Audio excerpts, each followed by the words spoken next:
In this video I would like to talk about logic and mathematics, and in the view of 18th century philosophers, it was believed that God was a mathematician, and the modern view of physics, which is born with the scientific revolution by Galileo, views, and even before with Copernicus and Kepler, but it's Galileo who said that nature is a book written in mathematical language, and the quantitative consideration of nature and of the realm of spirit, and by spirit here I mean the realm of human activity, is often envisioned through the view of the quantitative aspect. And I made videos this morning showing that quantity, the concept of quantity is the quality, which is the unity of being, flowing through its difference, and that a quality is one with being, whereas a quantity is indifferent to being. A quantity can be increased or decreased. It is in its very concept that the quantity of a thing or a being, Dasein, a determinate being, can be increased or decreased. But we will see that when this indifferent difference, the increase or decrease of a being, doesn't change the being at first, but there comes a logical moment where the increase in quantity becomes qualitative, and this is measured. And to illustrate, water at 1 degree in Europe, Celsius, 1 degree is very cold water, but it's not yet ice. And if you change 1 degree, which is a quantitative measure, and you turn it to 0, it becomes ice. And 99-degree water, or 98-degree water, if you increase 1 degree, it becomes a 99-degree water. It's still hot water, but it's the quantitative change is indifferent to the being. It remains hot water, but if you increase 1 more quantitative degree, it becomes vapor, and it becomes vapor.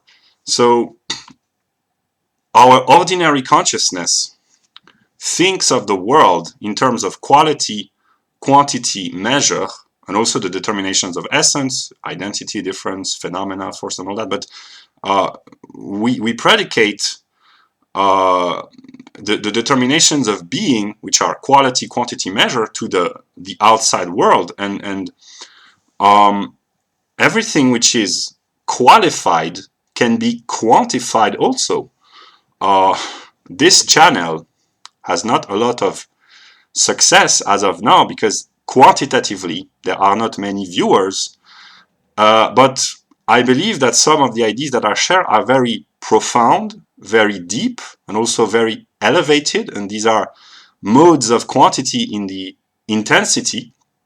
And I am sharing mostly Hegelian thoughts, and a profound or a deep thinker, a thinker which has elevated thoughts, because intensity and extension are in a logical unity with one another. What is profound must be extended and must be made wide and broadly shared, and that's why Hegel will become a very famous philosopher at some point, because his thoughts are very deep and profound. And so that's why I am confident in the success of my videos someday, when my empirical self will no longer be there probably, but my higher self will have become conscious of itself through this process. So yeah, the ordinary consciousness attributes and thinks of its experience of the world in terms of quantity and quality. And if I had to praise the content of this channel, which is just the dialectical response to the content produced by world spirit, I am just a mirror of the world, and the world is a mirror of myself. But some of the ideas which are expressed are great, which means that they contain within themselves. To be great is a qualitative predicate. It contains, but it has also a quantitative aspect, because a great idea is an idea which, for instance, contains a multiplicity, which is a quantitative determination, a multiplicity of ideas connected together, a high number of relationships. A great idea is an idea which enables to have a broad understanding of reality, which can enlighten, brings clarity to a multiplicity of situations, which can enlighten. And so when we say that something is great, it's a quality, but it's also quantitatively determined. Yeah. And I made videos in which I explained that if the logical process of self-differentiation and self-movement, which is the self-moving process of being and consciousness, being and thought, if it is really true, this logical foundation of being and of thought must be able to reconstruct itself out of its own inner necessity. And Hegels' logic must be the foundation of all method, all knowledge, all truth, and it must contain within itself the foundation of mathematics. And if the logic of Hegel, published between 1812 and 1816, is really the logos, the truth, the intellectual truth of all there is, it must be capable out of its own inner necessity to be the foundation of modern mathematics and modern symbolic logic, and it must include these forms of relative truth, limited truth within itself. So I have decided to comment on a book by Alfred Whitehead, who was a process philosopher, and to help understand mathematics, because a lot of people don't like mathematics. They think it's boring, it's abstract, it's useless. But nature is the realm of time, space, and matter and energy, and it's the exteriorization of the logical idea, and everything in nature can be quantified. And even in the realm of spirit, it can be quantified. So we can that's why nature can be understood in geometrical terms and in quantitative terms. And people are unsatisfied with quantity. They prefer to have a qualitative experience of life, and that's what we see with the criticism of capitalism, which is the realm of quantitative increase in economics. And people say that capitalism produces a lot of, which is a quantitative determination, a lot of wealth, but that the products are lacking in quality, that capitalism produces garbage. Not only, but the standardized products of capitalism lack quality, and people unconsciously believe that a craftsman, a traditional craftsman, brings a more qualitative product because he has a know-how, a capability, a talent. But then again, a talent means a certain quantity of education and work and investment, which is necessary in order to bring forth a qualitative product, a qualitative work of craftsmanship. And the modern industrial system of production is a mass production. It produces an enormous amount, which is a quantitative determination of products which are standardized, but it lacks how should I explain it? It is standardized. It lacks a soul. People say that the products of capitalism are soulless. So there's this ambiguity. On the one hand, capitalism produces a tremendous growth of production, which enables to feed many more people and to give them a higher standard of living, with inequalities, which is also a quantitative determination. But also this tremendous growth of wealth produces a separation, a segmentation, a fragmentation of labor. That was the criticism of Karl Marx, that the tasks demanded from the workers are more and more simple and becoming a dumbing down of it's a dumbing activity to work in a factory. And because a stupid task is a task which requires less cognitive process, which is simple. There are less elements to take into account. So we are in the realm, when we talk about economics, we are in the realm of pure quantity, and everything has its quantity. And I will try to comment on the notes that I have taken from this book, An Introduction to Mathematics by Whitehead.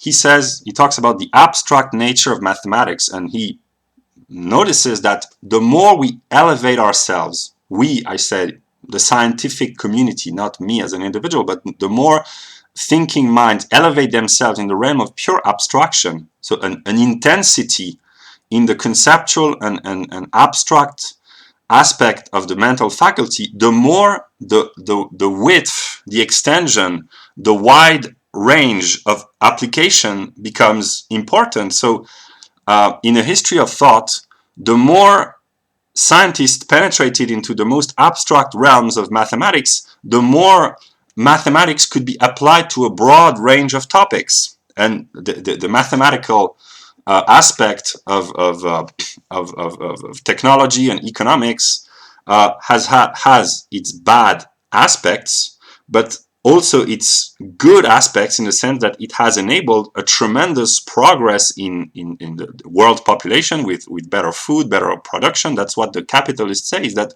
capitalism, in spite of all its negative aspects, has enabled the demographic explosion and the increase, the tremendous increase in life expectancy and the quality of food, and of course there are horrendous inequalities and there are still people starving, but one cannot think properly about what capitalism has brought to mankind without taking into account the fact that the human population has been multiplied by 6 over the past 200 years, and the life expectancy has doubled, I think, in the Western, more developed countries. And yeah. So mathematics are universally applicable to the realm of nature, because nature is space, time, matter, energy projected by the consciousness, at least I believe it is, and time and space and matter are quantitative determinations, so everything in nature has its quantity. And people dislike mathematics because it's abstract and boring, or they love it because it's rigorous and clear and true. And for the modern mind, mathematical truth is the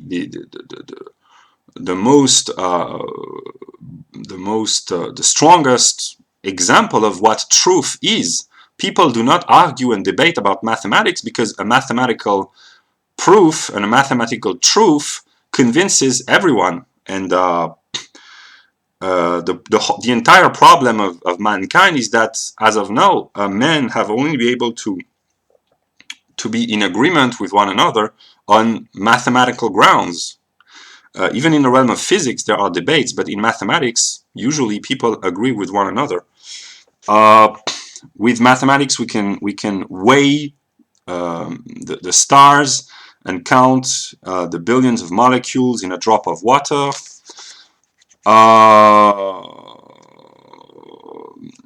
He says that we are confronted with an enormous quantity of knowledge and determinations of being, and we cannot grasp the multiplicity, the manifold aspect, the infinite determinations that we find all around us if we do not have general conceptions. And that's why abstraction in the realm of logical, mathematical thought enables us to have a grasping and an understanding of the complexity, the infinite complexity of being. And then he talks about the rhythm of Milton's poetry or the passion of Shelley. And we find quantitative determination in poetry, in art forms. And the reason why Whitehead was such a brilliant mind is that because he had a total view of reality. He was a mathematician, a logician, a philosopher, a historian of science. He was interested in art, in history. He had a full and complete view of being, and I don't know what the end purpose of God is, but if God can enable every singular consciousness to adopt a holistic and total view of being, then maybe the suffering will have been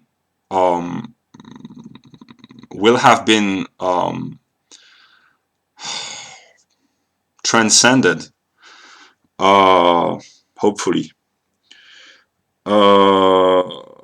He says that mathematics enable an exact, which is true and rigorous thought to be applied to natural phenomena. Everyone is acquainted with arithmetic, and if one had to ask what is the truth, the most basic answer would be that 2 and 2 make 4. Arithmetic applies to everything, to tastes and sounds, to apples and angels, to the ideas of the mind and to the bones of the body. And the reason why arithmetic applies to everything is because Hegel says the classical laws of Aristotelian logic, A equals A, which means that everything or each thing is equal to itself, for instance. But Hegel says that the law of identity, that everything is identical with itself, or that A is identical with itself. He says that all the concepts of his logic can be applied to everything. Everything is, everything becomes, everything has a Dasein, a determinate, limited being, everything has a quality, everything has a quantity, everything has a measure. So, if it is true that everything has a quantity, that's the reason why mathematics can be applied to almost everything.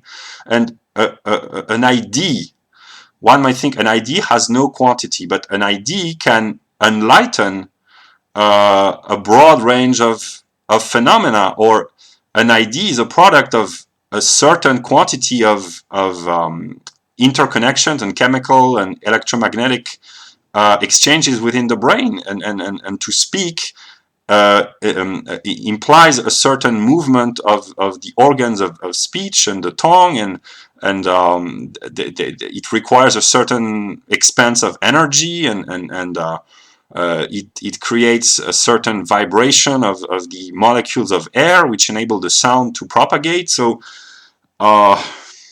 ideas have their quantity, and the material world also. He says that the leading characteristic of mathematics is that it deals with properties and ideas which are applicable to things just because they are things. And Hegel shows in the self-moving logical development of his ontotheology that a thing is something else because it has its limit with something else, so it is one with something else, and that this self-movement of trying to solve the contradiction, to overcome the negative within the very nature of being, brings forth the qualification of being, and the quantification and the measure and the measurement of being, and the entire logical process is an attempt to re-establish self-identity and to overcome the negative which is within the very realm of thought. And this is what brings forth all movement and change and progress and transformation. And he says that quantity or mathematics can be applied to anything apart from any particular feelings or emotions or sensations. And it's difficult, I know, because a real scientist should be able to speak the truth, which is universal and logical, independently of his own particularity.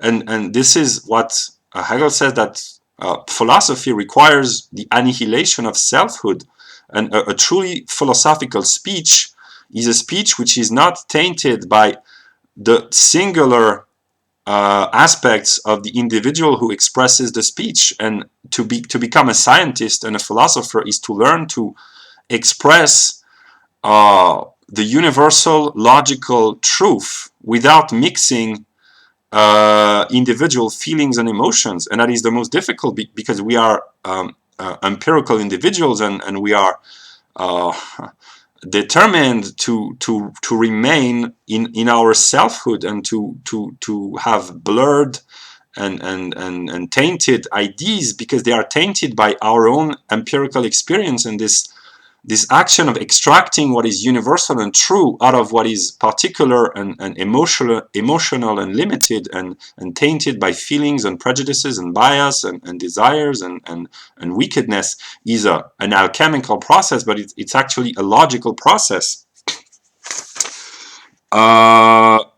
He says that the Principia, the book by Newton, is one of the great forces which have transformed the modern world. And from a cosmological perspective, the mind of Newton is the moment when nature, through the mediation of the individual man that we identify Isaac Newton, grasps through a cognitive process one of its own fundamental laws. So it is nature becoming conscious of itself.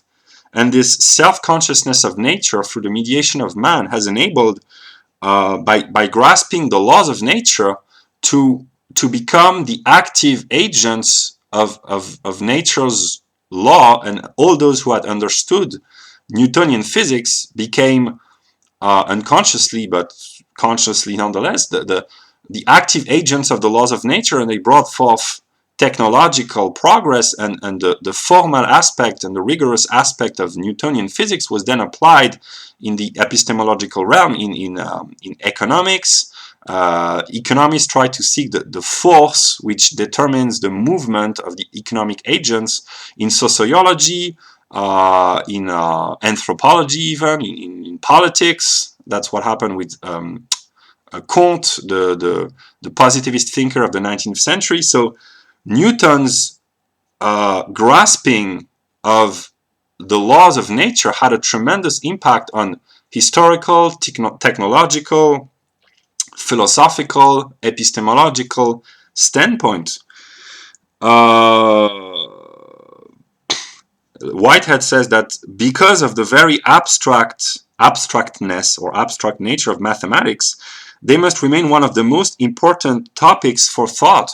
And in the ordinary consciousness, people believe that what is abstract is disconnected from reality, that reality is concrete, and that abstraction is a waste of time. But Kant explains in his teachings on logic that the more we elevate ourselves in the realm of thought, the more the object, which is thought, loses its determinations. When we think about a tree is an organic body. An organic body is a body. A body is a spatial determination, and it is something. A tree is something, but the more one elevates in the realm of thought, the more one leaves the many determinations of the concrete objects aside, and the more one elevates oneself, the more the less determinations we have, because to say of a thing, anything is a thing. But the conceptual determination of the abstract concepts are applicable to a wider and broader range of objects. And if one knew the conceptual determination of thinghood, or the concept of a thing, then this concept, namely that a thing is what it is, because it is limited by something else, and that the other of the thing is in the very concept of the thing. When one understands this, it can be applied to all things. And so elevating oneself in the realm of abstraction means to have a conceptual grasping of the most concrete aspects of existence. So it's a conceptual detour which enables one to understand reality, concrete reality, in its truth. He says, consider how all events are interconnected, because there is only one being, and all the determinations within being are in an interconnected relationship.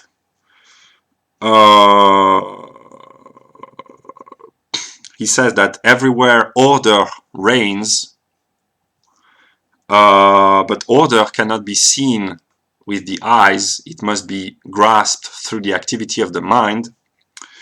The progress of science consists in observing these interconnections and the manifold, ever-shifting events of the world are examples of a few general connections or relations called laws. So that's a moment in the process of the development of consciousness, is that the individual mind elevates itself through a thinking activity above the ever-changing,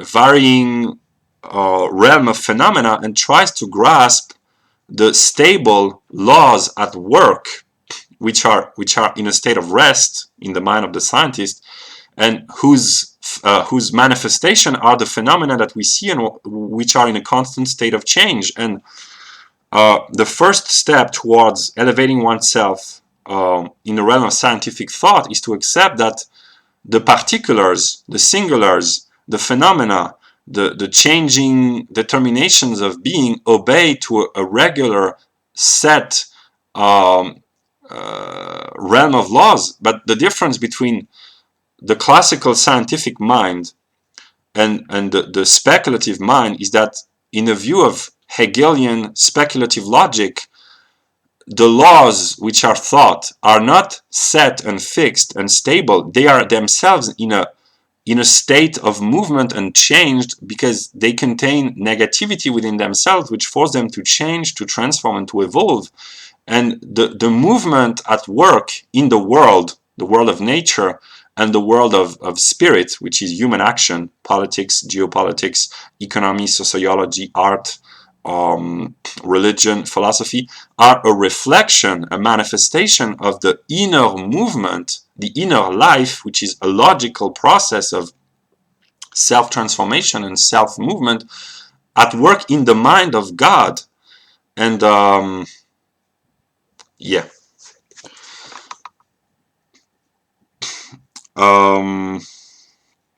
He says that for the scientist, the fall of an apple, the motion of a planet round a sun, and the clinging of the atmosphere to the earth, which are apparently unified or distinct phenomena, for the scientist who understands physics, he understands that these are various manifestations of the one same law, the law of gravity. This possibility of disentangling the most complex evanescent circumstances, the manifold aspect of the phenomenal world, into various examples of permanent laws is the controlling idea of modern thought. Yeah. And I speak as students in our singular and particular aspects. In the educational system, we are taught that the realm of science, physics, chemistry, biology, obeys a certain set of laws, a regularity of laws, but we are led to believe, consciously or unconsciously, that the spiritual realm, as defined by human activity, is contingent, and that things happen randomly. And because the laws at work within the human world, the spiritual realm, are so complex, so many parameters or determinations enter into account, that it seems that it's random. But the more one thinks correctly and speculatively about the changes in the sphere of human activity, the more one understands the inherent rationality. And to have the belief or the knowledge that the world is rational is a very difficult process, but yeah. Our knowledge of the particular facts of the world around us is gained from our sensation. That's Whitehead here is partly Hegelian in the process of the phenomenology of spirit. We see and hear and taste and smell and feel hot and cold and push and rub and ache and tingle. These are just our own personal sensation. And if I were true, I would say that Hegel is right when he says that the realm of feeling, emotion, and sensation is that which is personal to us, and the realm of thought and mind is that which is universal. And to negate one's own sensations is the most difficult thing, but for a scientist it is necessary.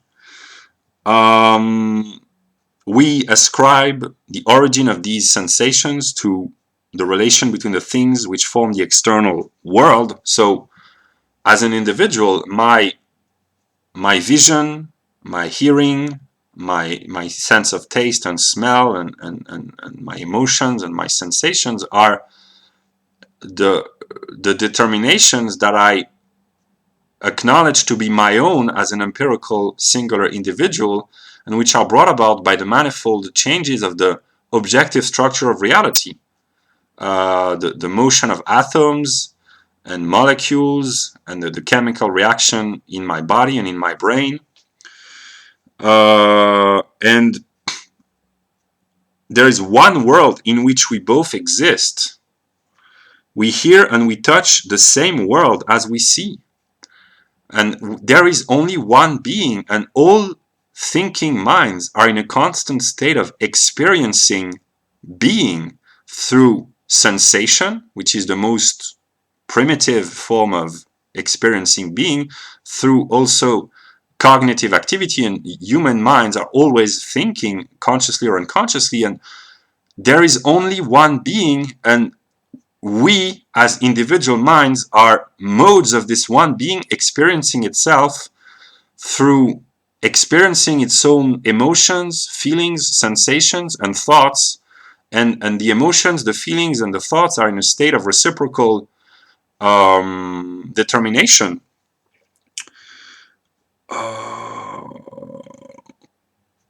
The laws which shape and regulate and inform and give life to being must be described, if possible, in a neutral, universal fashion. We must put aside our immediate sensations, which is the most difficult thing, because being is and can be painful and produce negative emotions. And what is left if we succeed in leaving aside our own singular particular aspect, is the general ideas and the formal properties of things. And he explains the scientific process which has brought mankind to the search for mathematical description of the properties of the universe. But if mathematics is deduced and derivated from logic, the search for the mathematical depiction or description of being, the universe, is the logical description of the universe. And he says that a scientist must be freed from reference to particular persons, and I try to be a scientist, but like I said, I inhabit a body, and this body is determined by its own personal experience, its own relationship to the rest of being, its own psychological history, its own bodily function. So I try to extract universality through the means of language from my own position in being, but I am tainted by my own particular individual existence, and I am not capable as of now, to produce a purely rational, impersonal speech. My words are tainted by my emotions, which are the reflection of the state of my body and the chemistry within my brain and my own psychology as an empirical individual. So I try to speak the truth, which is logical, universal, which goes beyond the singular, and the particular, which is the same for all. But it is the most difficult thing because it requires self-annihilation, and no one likes to self-annihilate. But if it is for the sake of science, and if science can bring a full knowledge of being, then it's a sacrifice worth making. Science seeks to describe an apple in terms of the position and the motions of molecules, a description which ignores me and you and him, and also ignores sight and touch and taste and smell. So there is the way an apple appears to us in an immediate relationship, and the way it is objectively in terms of a movement of atoms and molecules in movement, and the taste, the color that we predicate to the apple, it's our own perception, our own individual perception of the apple, but from an objective standpoint, the apple is what it is because of its physical determinations. He mentions Pythagoras, who was a speculative Greek philosopher, and everyone knows the theorem of Pythagoras, but Pythagoras tried to express speculative truths in number, and he believed that the universe was a mathematical totality ordered by mathematical reason. And there is a part of truth, it's a moment in the development of being becoming conscious of itself, but it is not enough. And the Pythagorean moment is a moment in the logical development of Hegels logic.